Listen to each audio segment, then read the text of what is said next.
يا أيها الإنسان ما غرك بربك الكريم الذي خلقك فسواك فعدلك في أي صورة ما شاء ركبك. Assalamualaikum. Waalaikumsalam. Saya mau tanya, sedang ramai terkait pendapat tentang haji tidak wajib karena antrian yang gak masuk akal. Ada juga yang mengatakan kurang sependapat, dan ini akan menjadi perdebatan. Bagaimana hukum haji furoda mengingat banyak gorornya. Ini pertanyaan bukan pesanan dari saya ya. Artinya pertanyaan ini bukan pertanyaan yang diada-adakan. Memang sekarang sedang viral polemik tentang masalah hukum haji. Yang pertama begini, bukan dalam rangka untuk memberikan komentar, tapi sedang mendudukkan posisi. Kalau saya sendiri memahami fatwa yang disampaikan oleh Al-Ustadz Al-Fadil Dr. Erwandi, beliau tidak hanya mengatakan haji tidak wajib. Tidak hanya itu, yang beliau fatwakan lebih dari itu. Haji itu batil akadnya. Haji itu akadnya batil. Makanya beliau sampai pada tingkatan fatwa yang sudah daftar dan antri sekian tahun, tarik dananya. Kalau sebatas fatwa tidak wajib kan bisa turun sunnah. Bisa turun mubah, pilihan. Mau daftar silakan, nggak daftar silakan. Tapi beliau tidak hanya memfatwakan itu. Beliau menyampaikan yang sudah daftar, tarik dananya. Karena beliau memahami akadnya batil. Bukan sebatas tidak wajib. Nah terus orang akan berpikir, kalau saya sudah ngantri sekian tahun, saya sudah daftar 7 tahun yang lalu, saya sudah daftar 10 tahun yang lalu, tinggal sekian tahun lagi saya bisa berangkat haji, terus saya tarik. Lah kesempatan saya haji kapan? Anda nggak wajib. Anda tidak wajib untuk daftar haji di kondisi seperti ini, sebab akadnya batil. Dan pertimbangan beliau mengatakan tidak wajib karena sistem yang ada di tempat kita ini sistem yang tidak ideal, terutama model akadnya. Baik, yang masalah itu ada di mana Pak? Pertama, talangan haji, ini masalah.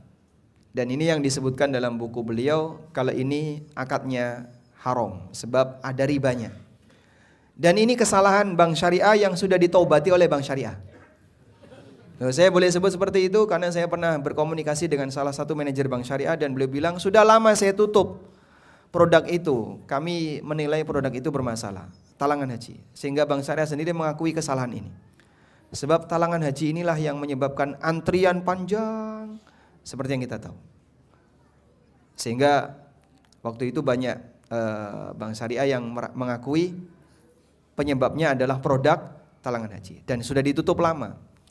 Saya pernah tanya ke salah satu manajer pusat Bank Syariah sekitar mungkin tahun 2016 atau 2017 dan beliau bilang itu sudah kami tutup lama, produk itu sudah nggak ada. Udah? Namun walhamdulillah kaum muslimin ahlu sunnah yang paham riba nggak melakukan ini. Sehingga banyak di antara mereka, saya nggak pakai talangan haji. Alhamdulillah, berarti Anda tidak melakukan transaksi riba. Maka yang menyebut bahwa dalam akad haji ada ribanya, banyak kaum muslimin yang nggak melakukannya. Terutama dia yang tidak ikut produk talangan haji. Paham ya? Sehingga tidak semuanya kena riba. Saya sendiri daftar reguler dan saya tidak pakai talangan haji. Maka jangan dituduh semua yang ikut reguler kena riba. Enggak, mereka nggak kena riba. Mereka bayar tunai dengan uang pribadinya 25 juta. Paham ya? Baik. Sehingga untuk masalah ini tidak semuanya kena. Yang riba itu adalah kasus talangan haji dan banyak ikhwan ahlus sunnah yang tidak memakainya. Walhamdulillah. Yang kedua, sisi gharar. Baik, sisi ghararnya ini tidak bisa dihilangkan. Baik yang reguler, yang khusus maupun yang furoda. Pertimbangan ghararnya gimana Pak? Tidak jelas waktu, tidak jelas fasilitas, dan tidak jelas visa. Nah, dari reguler, khusus, dan furoda, menurut Anda yang paling goror yang mana? Menurut Anda? Ya? Menurut saya yang paling goror reguler. Menurut saya. Ya? Baik. Furoda itu paling tidak goror. Kok bisa, Pak? Akad haji furoda, tahun ini bayar, tahun ini berangkat. Dan semua poster furoda itu hotelnya jelas, maskapainya jelas. Semua poster furoda. Poster kami yang kami terbitkan, hotelnya jelas, maskapainya jelas. Harganya jelas. Sudah? Cuman visanya yang nunggu kepastian, sebab tidak ada jaminan dari pemerintah. Furoda itu tidak ada jaminan dari pemerintah. Sudah? Kegagalan karena gak dapat izin masuk pernah dialami oleh Rasulullah SAW. Beliau berangkat dari Madinah, lalu di Dzulhulaifah beliau ngambil mikot, melakukan perjalanan sepanjang 400 kilo sampai di Hudaybiyah, ditahan orang musyrik sehingga gak boleh masuk. Maka beliau tahallul, beliau menyembelih dam, balik pulang. Peristiwa apa itu? Hudaybiyah. Sehingga kalau masalah perizinan masuk dapat visa dan tidak, perizinan berhasil masuk dan tidak, itu bukan cuman kasusnya pada furoda saja.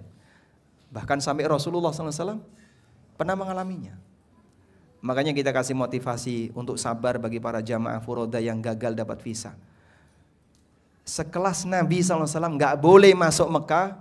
Kalau kita gak boleh masuk Mekah karena gak dapat visa, Anda mau komentar apa? Kalau Nabi SAW pernah gak boleh masuk kota Mekah. Sejarah perjanjian Hudaybiyah Anda baca? Baik, itu contoh apa? Rasulullah SAW gak boleh masuk kota Mekah. Tujuan beliau bukan untuk bikin onar di kota Mekah. Tujuan beliau untuk apa, Pak? Ibadah. Beliau pakai kain ihram.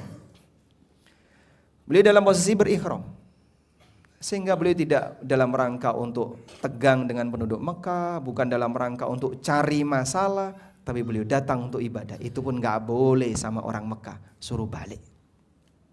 Baik. Dan kaum muslimin mengalami hal yang sama dari waktu ke waktu sesuai dengan kondisinya. Pernah haji itu ditutup karena masalah keamanan. Haji pernah ditutup karena masalah pandemi, sehingga gak boleh haji. Pernah libur gak haji? Waktu pandemi libur? Ada beberapa yang diundang ya, terbatas. Tapi Masjidil Haram pernah ditutup total, sehingga gak ada orang tawaf. Baik, seperti ini semuanya kembali kepada masalah kebijakan.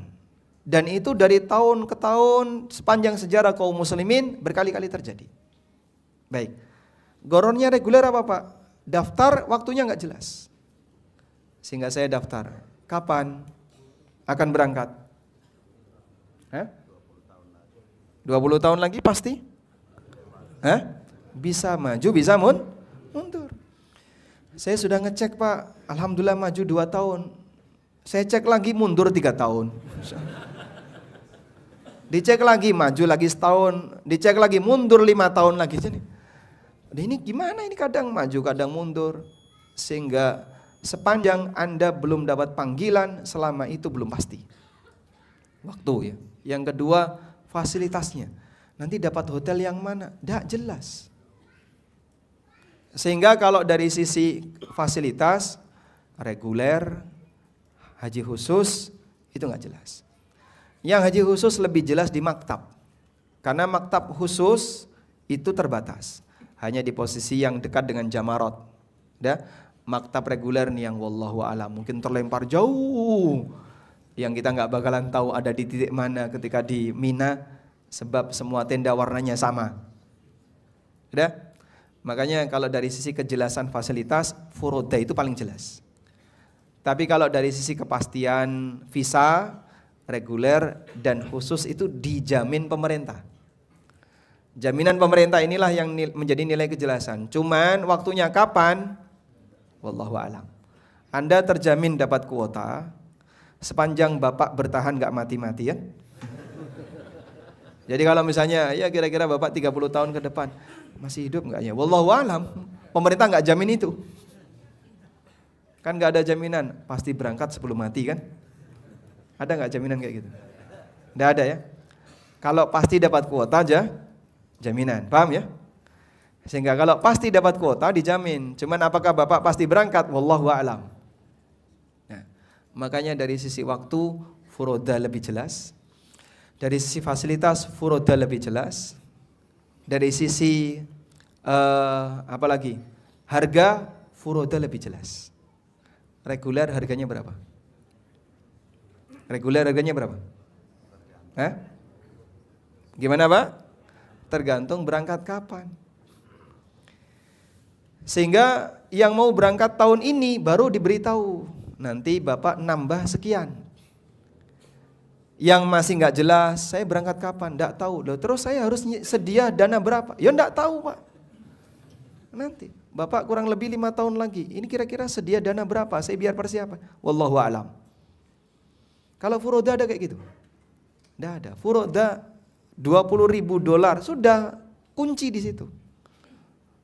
Jadi kalau dari sisi kejelasan akad, jika kita mau membandingkan masalah goror dan tidaknya, saya sendiri menilai reguler dan khusus itu paling goror.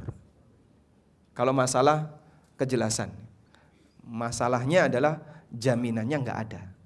Sudah? Nah, seperti ini kan kebijakannya kembali kepada pemerintah. Sehingga sebelum tahun 2025 furoda itu diberi kelonggaran. Bahkan sebelum pandemi furoda itu sangat longgar. Sehingga hampir setiap pendaftaran furoda peluang berhasilnya besar. Karena ketika itu diberi kelonggaran. Kembali kepada masalah kebijakan. Baik. Lalu kenapa beliau anggap bahwa reguler maupun yang khusus juga bermasalah? Yang ini disampaikan oleh Al-Ustadz Dr. Irwandia. Karena ada satu skema akad yang kata beliau akad ini bermasalah. Ada yang tahu skema akad apa itu? Sudah nonton belum videonya? Sudah? Baik, ada satu poin yang beliau sampaikan yang mungkin nampaknya orang belum begitu perhatian dengan poin itu. Kira-kira poin apa itu? Namanya, sudah nonton belum videonya? Sudah? Belum ya? Begitu ditanya ngakunya belum. Apa yang bermasalah? Namanya akad IMFD. Apa itu Pak IMFD? Ijarah mausuf fi dhimmah. Jadi ijarah mausuf fi dhimmah itu akad jual beli jasa, tapi objek jasanya belum dimiliki. Akad jual beli jasa, objek jasanya belum dimiliki. Pemerintah sebagai penyelenggara akad haji ini untuk waktu sekian puluh tahun tadi, dia kan belum punya hotel-hotelnya, maskapainya belum disiapkan karena masih panjang, tapi sudah diakadkan. Nah, akad ijarah mausuf fi dhimmah itu boleh menurut pendapat jumhur ulama dengan syarat bayarnya tunai. Masalahnya kan Anda tidak mungkin bayar tunai. Sehingga baik reguler maupun haji khusus semuanya bayar DP 25 juta atau $4.500. Sudah? Ketika ijarah mausuf fi dhimmah itu tidak tunai, akadnya batil. Makanya beliau menilai yang sudah daftar baik reguler maupun khusus, statusnya dia melakukan akad batil. Dari sisi itulah beliau memfatwakan yang sudah daftar tarik. Nah, itu kan cukup mengkhawatirkan bagi pemerintah. Kalau ada 1 juta saja Muslim Indonesia yang sudah daftar, narik dana itu, wallahu a'lam. Duitnya ada atau tidak? Itu mengkhawatirkan. Makanya Pak, Bapak bisa lihat ya. Jadi propaganda rush money itu kan dianggap oleh pemerintah merorong negara. Tahun berapa itu ada propaganda rush money itu? Bukan yang berdekatan dengan kita. Sebelum zaman Pak Prabowo kan pernah ada itu kan. Ayo di rush, uangnya ditarik sebanyak-banyaknya. Itu kan udah ketar-ketir negara. Ini orang kalau melakukan rush money, bareng-bareng semuanya rush money, ya mungkin ekonomi akan goyang. Makanya propaganda ini dianggap beresiko bagi negara. Sehingga sempat ada yang dipolisikan gara-gara dia mempropagandakan, mengkampanyekan ayo Rashmani. Karena ini bisa merusak ekonomi negara. Nah, sehingga kalau sampai ini kemudian diikuti, anggaplah 1 juta orang, kemudian bareng-bareng kita tarik semua dana haji kita, wallahu alam, kita nggak tahu apakah ada duitnya atau tidak. Ya, oleh karena itu dalam hal ini beliau tidak hanya memfatwakan itu tidak wajib, tapi beliau lebih dari itu, beliau memfatwakan akadnya batil. Yang tadi ya, apa namanya? IMFD, ijarah mausuf fi dhimmah. Akad jual beli jasa, namun unit jasanya belum dimiliki. Dia belum booking hotel, belum booking pesawat, dan seterusnya. Tapi sudah diakadkan. Nah, akad ini boleh jika tunai. Baik, ini kalau kita bahas dari sisi latar belakang muamalahnya.